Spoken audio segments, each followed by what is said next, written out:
My name is Dan Guttenson. I pastor a church at Watts Chapel Baptist Church. I've been a lifelong resident in Lincoln County.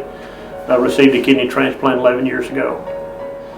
Kidneys are the most in demand. The most transplanted organ is the kidney. Of course, then the most needed organ is a kidney.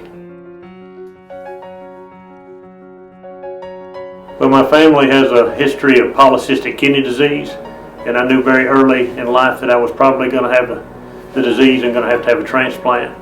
My daughter has the same disease and will probably need a transplant at some point. And I have a twin sister that also has the disease, and she's getting close to getting on the list.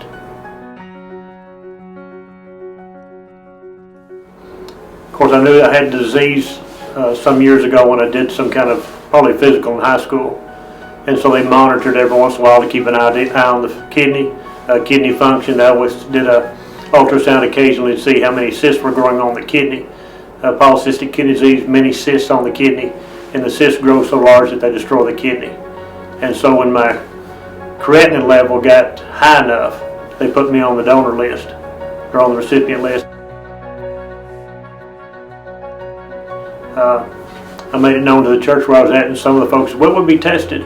And one lady, Donna Harris, her husband had been, he'd had an accident, deep bruise down deep in his brain, went to Florida for a surgery, and she came back, and I just went by to see him, and she said, "Oh, we're going next Tuesday, so I'm going to give you a kidney." And I said, "No, you've been through enough." And she said, "No," said, "I believe God's will for me to give you a kidney."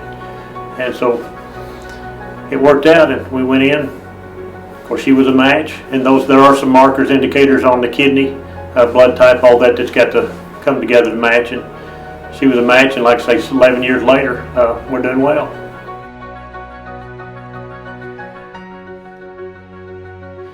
You'll say, "Oh, there's like 2 million people that are on the organ donor registry," and that's true.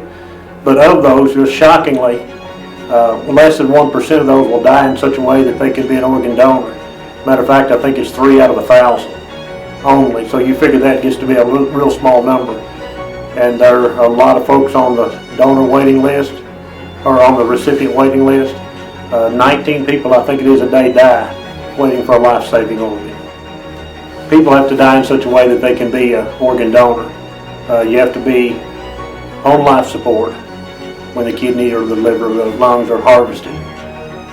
I had a friend of mine just passed away, and he didn't die in the hospital where he could be an organ donor, but he's donated skin, cornea, ligaments, bone, some different things that they can do, and even some heart valves and stuff they can harvest.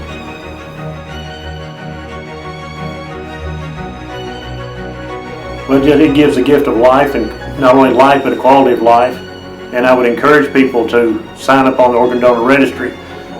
I would have to be on dialysis 3 days a week if I went into a clinic, or I would have to do that at home, self-dialyze. And so it's definitely a quality and probably quantity of life for sure.